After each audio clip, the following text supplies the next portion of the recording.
Beautiful. All right. Hello. Welcome back. I missed you guys last week. For my Patreon audience, here, it's a new week. So, you guys have never had this on your stream. This is new for you. This is so weird for me because I'm at two angles here. I kind of want to just, so you have to bear with me if I feel like I'm not looking at you, okay? Just, it'll throw me off. Let's get some tea and settle in. Let's do the things. All right. So I'm excited because this has to be one of my favorite topics. People always tell me, like, when they find out I'm a yoga instructor, like, oh, that's cool. I can't do no yoga though. Oh yeah, that hits the spot. This is some of the Tazo Joy tea, if you are wondering. But yeah, people always tell me they can't do yoga, and it cracks me up because what most people are familiar with in the Western world is the physical part of yoga. It is the part of yoga where you see people do asanas, and yes, you can. See, boom, what she just said. Yes, she can. It's the physical asana of the yoga that people are most familiar with in the Western culture, which in actuality is such a tiny part of yoga. And the irony of that is that it is a tiny part of one limb.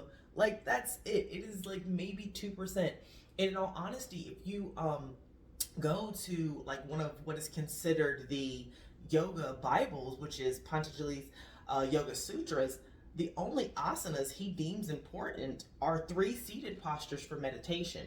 Meditation is more of the focus when it comes to yoga. So when people say they can't do yoga, I'm like, well, can you breathe?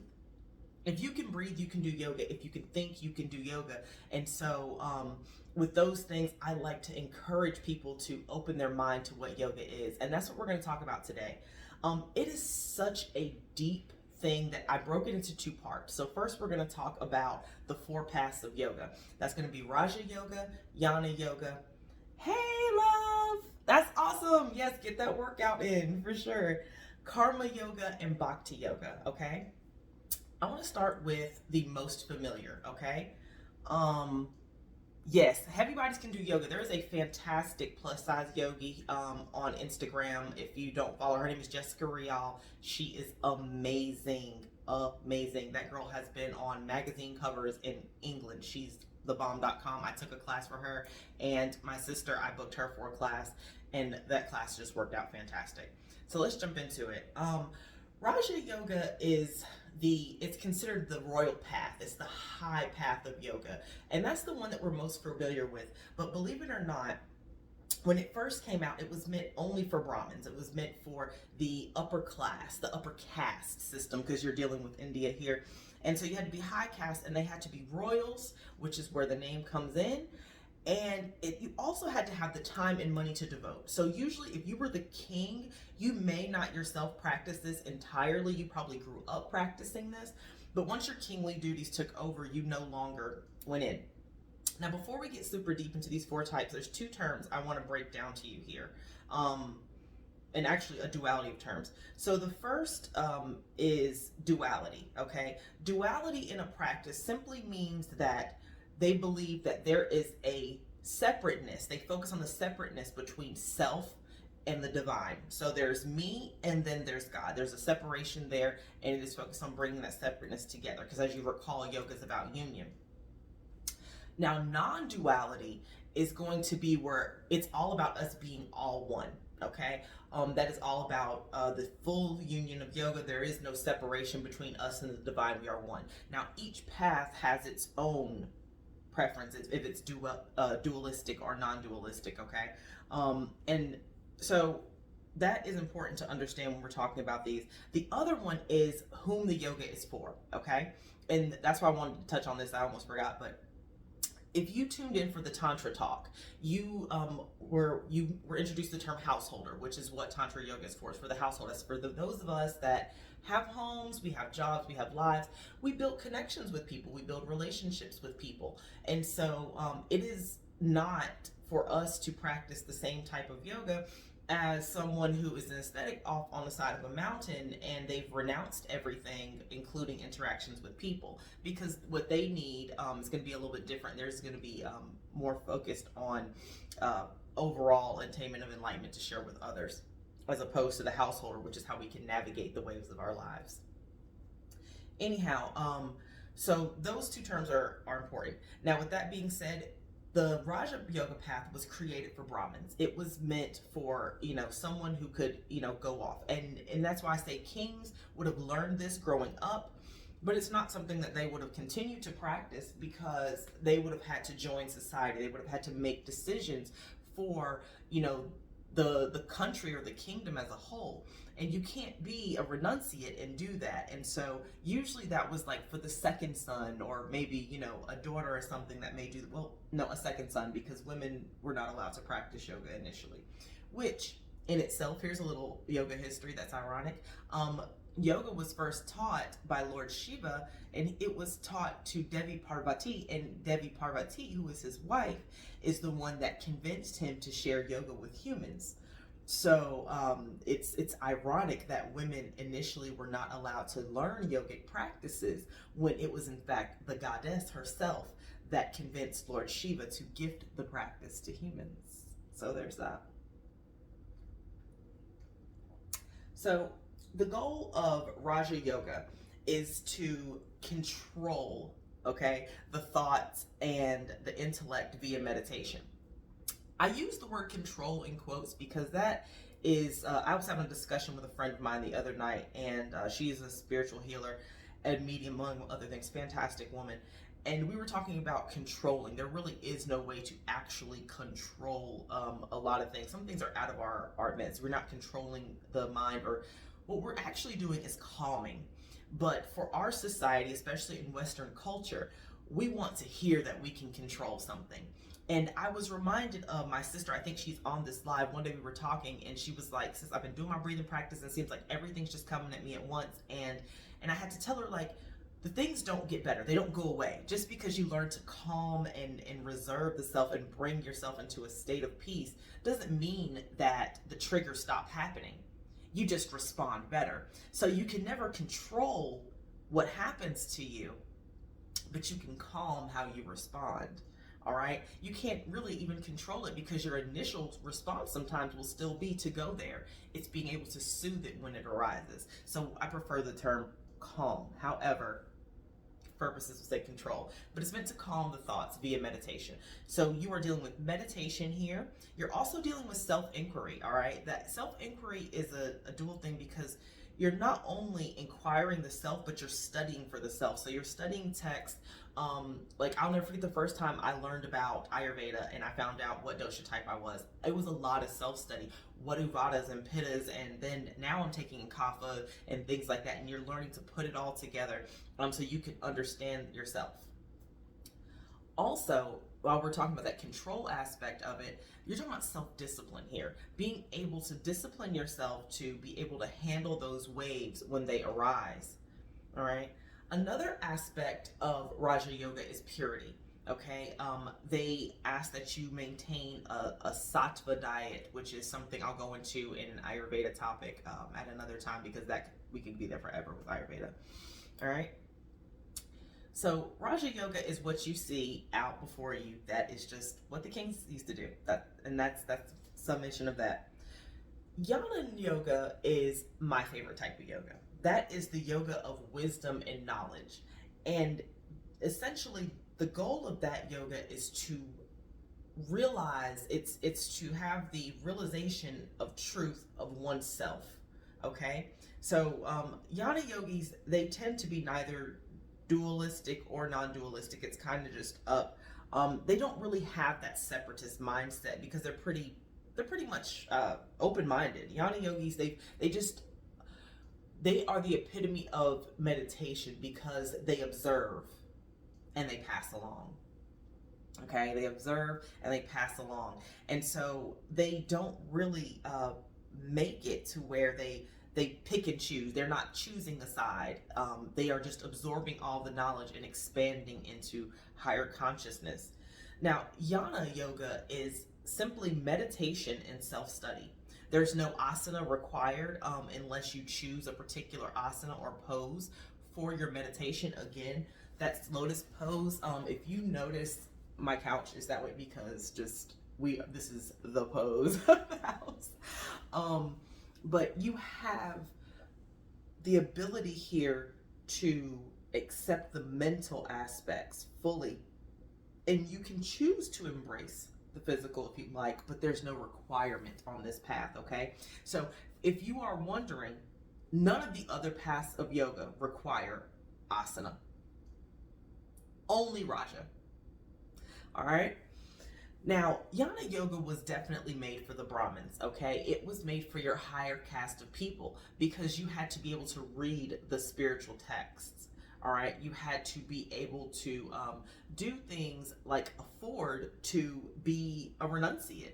You can't be a renunciate and still have children to feed. So that was meant for the Brahmins. The next form of yoga is Bhakti Yoga. I love Bhakti Yoga if it's done with a pure heart. And Bhakti Yoga is meant to be done with a pure heart because Bhakti Yoga is the yoga of devotion. It is all about singing and chanting and offering your love and devotion to the divine through your voice and through acts of service. Bhakti yogis listen to songs and they sing kirtan, and they're some of the most beautiful, free-flowing souls you will ever meet. I love Bhakti yogis, and they don't have a duality either for the Bhakti Yoga. A lot of people say that they're dualistic because they believe in the separation of that and the divine. And so that's why they sing and make offerings to the divine. But I believe that at the end, they feel more connected. So yes, perhaps it is more of an individual, but I digress. So everything that they do in Bhakti Yoga is self-offering. It's all about being in service to the Lord. So you will see them make prostrations before, Buddha or Lord Shiva or any of the divine, and they tend to often show that through meditation upon a deity. Also, like I said, the mantra, they have devotional rituals. So they will offer some water from the conch shell, and they will offer the fan to bring air, and then the drum for space, and they have all of these beautiful things that they lay out in front of the divine each day to remind them that us humans are we're thankful for the gifts, and they do that on everyone's behalf. That is the beautiful part about Bhakti yogis as well as Brahmins. They do things on that behalf. Now, Bhakti Yoga, I'm going to actually pull this off of my wall here. This is a Sri Yantra picture. Most people get it, and it's usually done in gold, okay? This is a meditation tool, and it is used a lot by Bhakti yogis. So it's called a yantra. This is the Sri Yantra in particular. If you notice, there's 4 triangles pointing up to represent the masculine, and there's 5 triangles pointing downward to represent the feminine.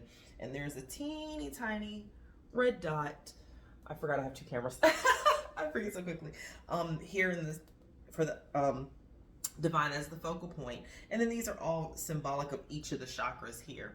Okay, and it is to help you focus mentally. And when you actually stare, and I kid you not, because obviously I meditate with the mantra, it hangs on my wall in my living room.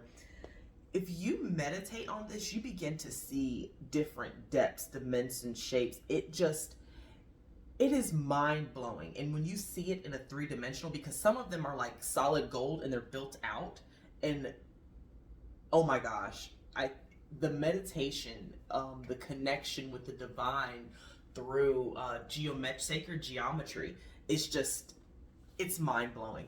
It is mind-blowing. And a lot of Bhakti yogis actually feed their yantra. So you would give the yantra offerings just as you would the deities. Okay. Now, Bhakti yoga is made for the householders. Okay. It is made for those of us who have everyday lives. We can sing mantra, we can sing kirtan. Krishna Das does an amazing. I love Ma Durga, and then there's another one. Ooh, what is it called? I wanna know what love is. The song's in my head. I can't think of it, but anyway, it is amazing.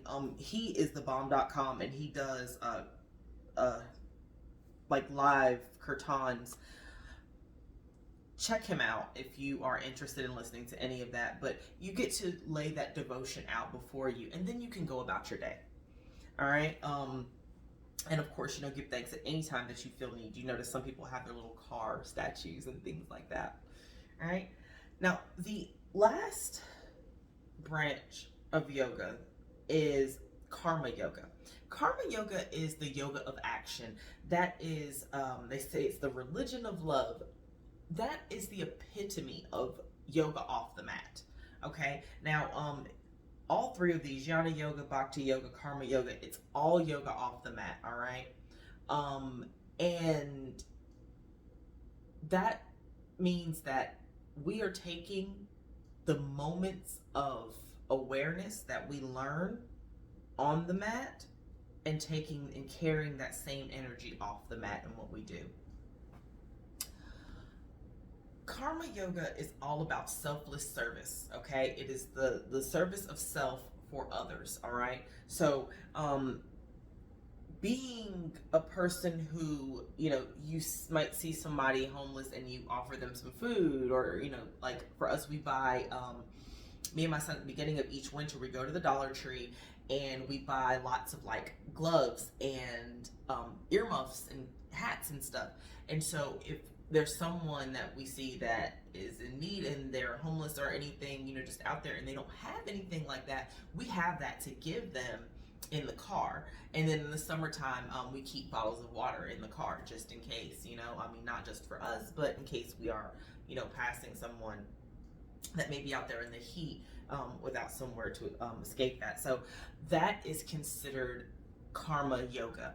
It is putting things out. Now, the thing with karma yoga, the duality is here. They can be either, just depending upon their personal beliefs. But the thing here is to release the attachment of what happens once you give. Now, if you are familiar with the Enneagram, I am a 2, okay? And one of the things about 2s is that we are very big givers. Unfortunately, sometimes they say we give to get, okay, is the terminology. And we don't realize it, but sometimes it's true. And if you're ever unsure about your karma yoga here, ask yourself the question, am I doing this so I can let this person know I love them? Or am I trying to show love for this person? That's the question. Am I trying to show love for this person? Or am I doing this to get this person to love me? Now, that's the big difference, because when we are doing things out of a pure heart, that karma yoga, we do things to express love.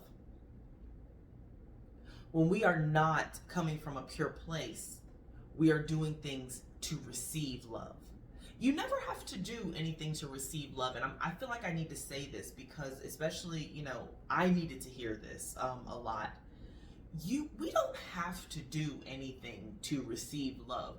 We are born deserving and receiving of love. Now, it may not come in the form that we think, or it may not be in a way that we recognize, but it's always present. And sometimes we find its presence after the fact, and that's okay. But it's always present. And so we humans, we come here believing that we have to do things to earn love and deserve love, and we don't.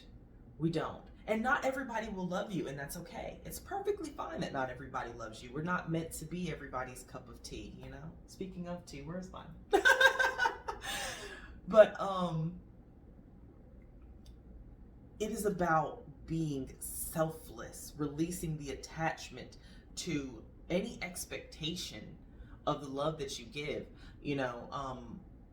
That is why I don't, I have no issue of giving freely, because it's like, well, I give this to you, and if you don't return that, that's okay if you don't reciprocate. Okay. Now, I'll be honest. I want you to take time here and be a little bit realistic. I want you to do I'm not going to say a mindfulness. I want you to do a common sense check, okay?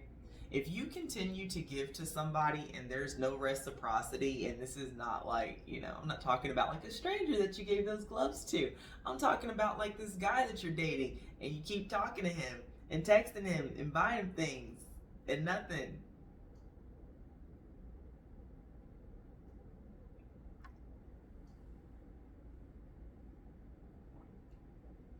There's a difference between selfless service and a self-fulfilling idiot. Don't do that. Don't do that.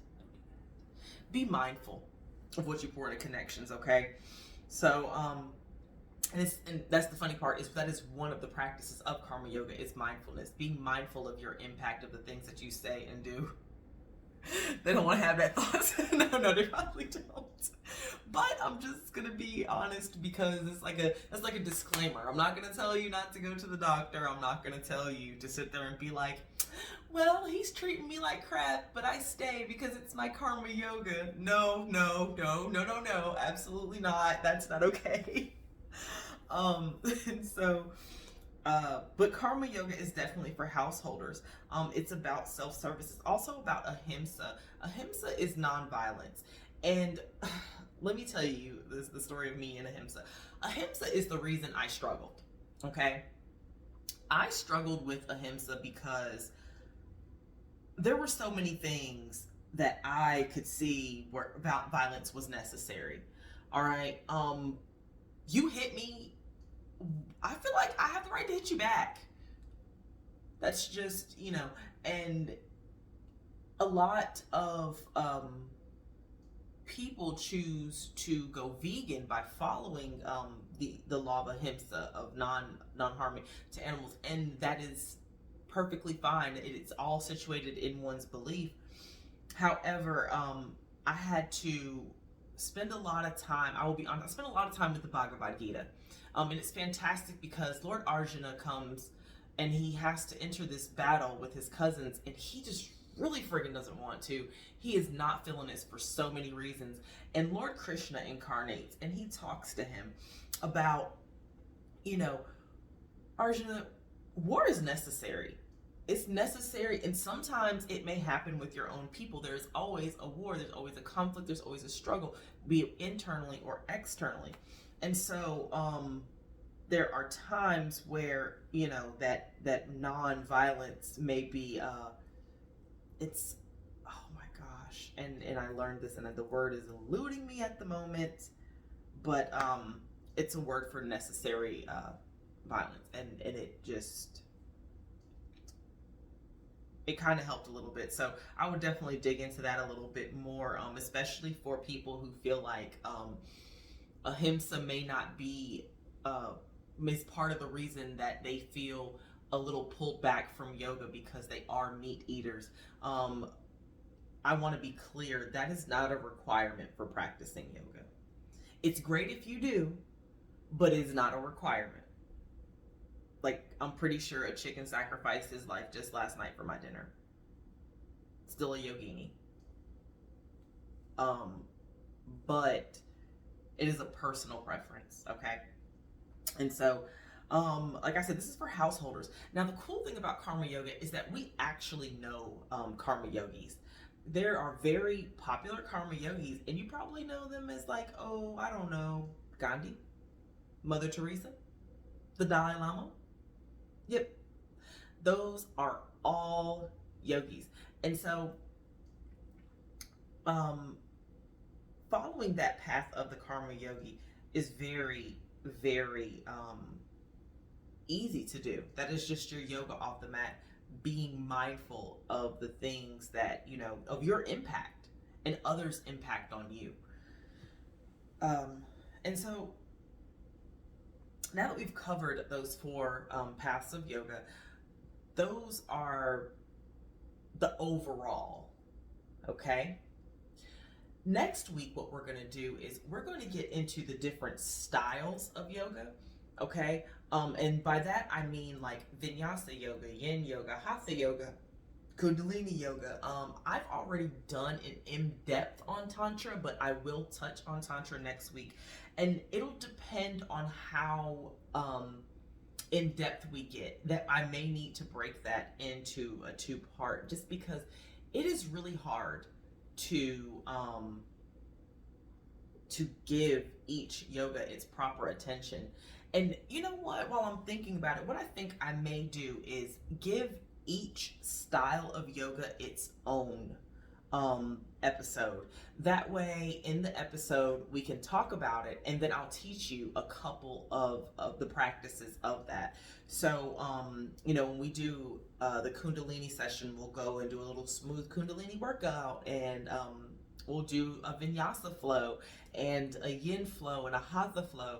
So we can do all of those things and make that connection right then. So yeah, I think that is a better idea. What we'll do is over the next week, each style will get its own individual. So we'll probably kick off with vinyasa next week because that's the most popular. And we'll take that and as a teaching point in the first half, and then the second half we'll stretch through that. So yeah, that I actually look forward to that. That sounds good. I will put out a post later on this week that will and for my Patreon viewers, oh my gosh, I feel so bad. So next week, I'm going to drop you down at the same height that I have my Instagram live viewers because I feel so bad. I feel like I'm looking at one camera or the other and nobody, and I could be staring straight out and it would be weird. But for Instagram, as they're streaming this live, they're able to comment. So if you're on Patreon and you want to comment and ask questions, I suggest you come over to Instagram here, which is at the River Solstice. And then if you are on Instagram, I encourage you to join me over on Patreon. They get morning meditations and movements, as well as other live exclusives over there. Easy tiers, you've got $5, $10, $15 there for subscriptions. So yeah, come on over to Patreon and get to move it, get to do some things. And eventually, at some point we'll move this over to the website fully, and you guys can stream from there. So if you are looking for any of my other platforms, you can find them on Beacons. I will switch my Instagram website contact to the Beacons stream there. And yeah, I'm excited. So I'm gonna put a schedule out later on this week that will talk about the order that we're going to do the upcoming lives, and so you have your monthly live schedule for March and April. And I'll also put on there the weeks that we won't be doing a live due to anything I may have pre-scheduled, okay? So as always, for my Instagram and of course from here on out, my Patreon viewers, I would just like to say thank you for tuning in today, and I can't wait to go over the different types and styles next week. Like, this is exciting. I'm excited. I'm gonna teach y'all about it. All right, be well, live well, do well.